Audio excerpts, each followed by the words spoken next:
from my own kind of background, I would frame it in terms of kind of challenges and challenges for both the Arctic and the Antarctica.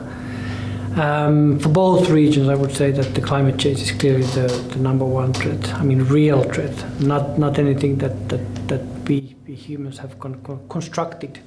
So, and I would say that it would be important to kind of both kind of regimes to really look into that and tackle that. And in the Arctic, we have gone forward in that respect. Second would be in the Arctic, we had just recently a foreign ministers meeting, and the Secretary of State Mike Pompeo from the United States was airing out his concerns towards China and Russia in terms of their military behavior in the Arctic. So this geostrategic competition is becoming a kind of concern in the Arctic region, and we are seeing some signs, unfortunately, that it's undermining some of the kind of very long-term kind of peaceful international cooperation, very productive cooperation between the 8 Arctic states. So that's a challenge that I see, and I hope that it will fade away. The third challenge, I would say that I think we cannot avoid this. I mean, China is a great power by now.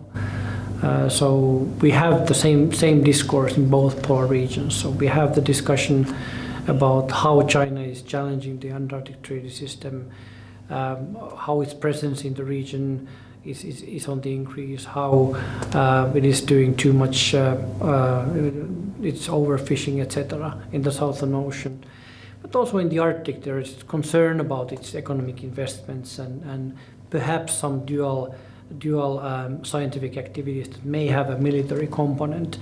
So in the Arctic, that's I would say that China's role is still fairly kind of meager, more so in the Antarctica. But I guess that one thing is sure, that China's role will get stronger from year to year. So that's something that both polar regions have to deal with one way or the other. I would suggest that we have to be kind of both kind of be alert in terms of whatever investments Chinese do, kind of be aware that there are possible consequences, and some of those may be evil, but also not be overly alarmistic, and that you can do actually good cooperation with China.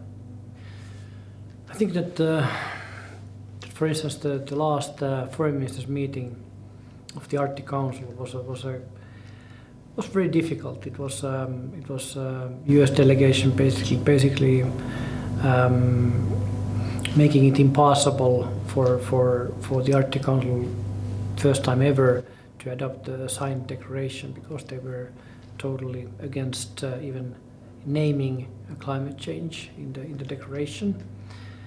So what we learned from there was that the Antarctic Treaty System, which is working in a way that there are civil servants and diplomats basically working around the Antarctic issues, and many years we have been thinking that perhaps it would be good to have a kind of political level of decision making to kind of give more push for the regime to kind of tackle the emerging challenges, whether it's tourism, bioprospecting, fisheries. So there are many issues in the Antarctic that remain unresolved.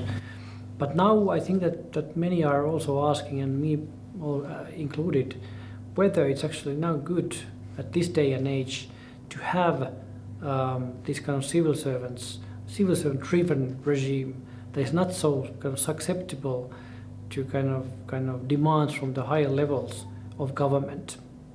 I think one thing is climate change in terms of how it is dealt with, and I think that there's lots that the Antarctic Treaty System could learn from the Arctic Council. That it actually has done a lot of science catalyzing Arctic science on climate change. There are adaptation projects on how to adapt to the dramatic consequences of climate change in the region, but also some climate mitigation work. So this all is kind of not there for the Antarctic Treaty System, which I think is something that the Antarctic Treaty System should be doing at some point in the future. And in terms of the institutions, Arctic Council and the Antarctic Treaty System, I would really heavily be kind of encouraging both regimes to engage China. So this is not altogether clear that China will be part of these regimes forever, especially now in the Arctic Council. They are observers, but there is some heavy kind of rhetoric at the very least from the part of the US that they would not like to see China anymore appearing in the Antarctic, less so, but it is also that they are portrayed as a possible kind of party that is not anymore playing by the rules. So the suggestion here is to really engage the Chinese more into the workings of the regime and keep them there. I think one thing is that natural sciences, they have been basically, they are doing their research in both poles, and that's quite natural. And in terms of social science research, international relations, international law, various other disciplines, there are not that much collaboration, simply because of the differences between the two poles in terms of the policy laws available there. But I would say that there are lots of also interesting lessons to be learned, and to create kind of multilateral forums, even between the states. And there are many states that are also parties to both institutions, to create multilateral forums to learn from this. There are several learning lessons from each other, but also academic forums. So we have had this Polar Law Symposium for now. This was the 12th Polar Law Symposium that we organized in Hobart, Tasmania, and these have been very useful. So we have been able to kind of go outside of our comfort zones in the Arctic and in the Antarctic and learn from each other. So this has been really beneficial.